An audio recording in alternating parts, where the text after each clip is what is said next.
want to spread the sauce? No, no, I'm just gonna watch you work. Yeah, yeah. I'm just here to talk to you, keep you company. Hey there, I'm Violeta Padramedic. Welcome to Better Bites. Chicago is one of the most amazing and exciting food cities in the world. It's home to just about any cuisine that you can imagine.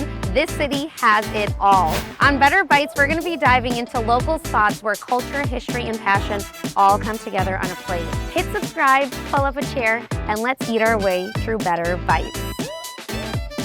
I'm hungry. Chicago knows pizza. We invented deep dish. We consumed hamburger style like it's our job, but this place brings something completely different to the table. Welcome to Better Bites Chicago. Today we are at Robert's Pizza and Dough Company in Streeterville, where they take dough seriously. This is Robert, and this is Dana, his wife and partner. Together, they embarked on a journey to craft the perfect slice, and it starts with 3 simple ingredients. So I figured it can't be that hard. It's flour, water, yeast. What's the big deal? I'll make it myself. Turns out it was hard, and they just kept trying. And then I got obsessed, and for about 8 years, I went through hundreds of recipes, baked off thousands of pies, improvised. About 8 years in, I spun this crust and said, wow, that's not just good pizza, that's one of the best pizzas I've ever had. They'd have friends over to try it, and before long, they were sitting in their kitchen with strangers, friends of friends. It was time to open a restaurant. So dumb it down for me, because although I come from a Eastern European, Serbian background, my mom makes fresh bread almost every single day. I can't for the life of me figure it out, right? What makes your dough different? We created a wild yeast sourdough starter. In fact, this really is a Chicago pizza. It's born in Chicago, truly. So in the air, there's wild yeast, and you can capture it using flour and water. Making the starter is kind of the easy part. Keeping it alive for 20 years, that's the hard part. Wait a second, what did he just say? This is the original sourdough starter. Yes. That's incredible. Yes, so it's been with us for a long time. Can people get part of this starter? Do you sell it? No, we do not. This sell is, it. That's, okay. That's one of the, that's like the secret. Dang, well I had to try. That dough is fermented for 72 hours, then there are toppings. I spent a tremendous amount of time with the toppings. Everything is very specifically sourced. I went through it like every canned tomato I could possibly get. Really kind of honed it down. So what are we cooking the pizzas at? So we want a nice 600 degrees. For 6 minutes. Everything at Robert's has a story and meaning behind it. When we decided, okay, we're going to bring the dough to market, it was really important to us to have a motto that I felt embraced the family, but also our philosophy. So Love Dough Responsibly is very much the way we go about training our team, but at the same time, it also stands for Leah, Dana, and Robert. So LDR, our little family's initials. Everything that we do here is anchored back to our home, our family, and our kitchen. The family finds inspiration everywhere, even a road trip they took in their 1966 Mustang convertible. That serves as a metaphor, as eating a slice of pizza being a journey, and all roads leading to Robert's. That journey offers a variety of sandwiches, pastas, burgers, and salads, like the caprese.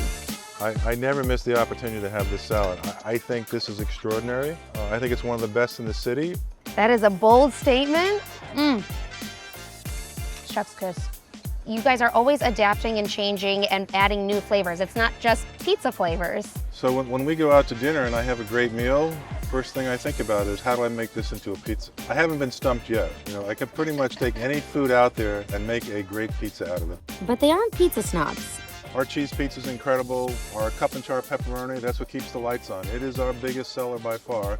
Doesn't mean we can't get a little fancy. The cured duck breast pizza starts with sauce from tomatoes from California, Calabrian peppers, and duck from Indiana. I don't think I've ever even heard of cured duck. It's really good. But here, it's really about the dough. It's chewy, it's crunchy, it's got a great artisan bread flavor. And then the way we stretch the dough, we get this beautiful cornichone. In New York, we just call it the heel. You know, as you get deeper into the science and the artistry, out over pizza. The artistry of pizza is called the cornichone. And you can see here, the air that's in this is really just beautiful. Talk about these bubbles. The bubbles, yeah. That's really kind of a prize. So we know about the heel. How about some more pizza lingo? So the way that it's kind of turning brownish black like that, do we call that leoparding? Leoparding, I like to call it what's caramelizing the flour, and you get a pizza that tastes completely different. It really kind of takes the pizza off the charts. What's proper? Are we doing the New York style? I always eat pizza by hand. Yeah. But the way God intended it. So show me your ways, because I'm not from New York. I'm just a simple Chicagoan. I take the middle here and just kind of snap it. Because if it rounds over, it's too soft. If it cracks in half, it's too hard. But I wanted something that would crack and hold together. So for me, when I was doing the recipe, that's what I was watching. Now this is the Rita, named after your mother? Yes, she loved a great margarita pizza. Again, starts with that homemade tomato sauce, fresh basil sprinkled on top, slow roasted caramelized plum tomatoes, fresh buffalo mozzarella, and then shredded mozzarella to finish. Then sprinkle some more fresh basil. So pretty. And then a little bit of olive oil. And that's it.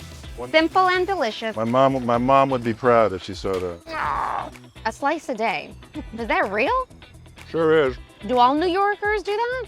Pizza was inexpensive. It was literally an afternoon snack on almost every day. Chicago does pizza well, right? What came first, the chicken or the egg? Did you get the pizza itch once you were here because we talk pizza so much, or were you gonna get into pizza anyway? Truly, the only reason that we're in pizza is that I was hungry. It was just about accessibility. If I had been able to walk out the door within 2 blocks and get a slice of pizza, I probably never would have learned how to make a pie.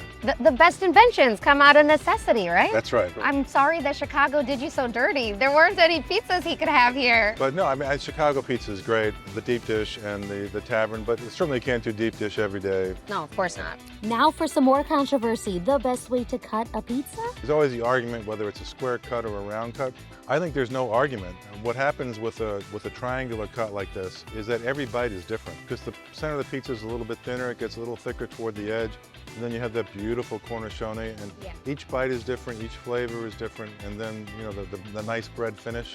It's a journey. I know we have some strong opinions in Chicago, and you will let us hear it in the comments, but one thing is clear. We love pizza, and Robert, his family, and his team love what they do. I think that there's room in our bellies and our hearts for all kinds of pizza. Thanks for joining me on Better Bites. Hit the subscribe button, drop your favorite slice in the comments, and remember, every bite is better when it's made with love. See you next time.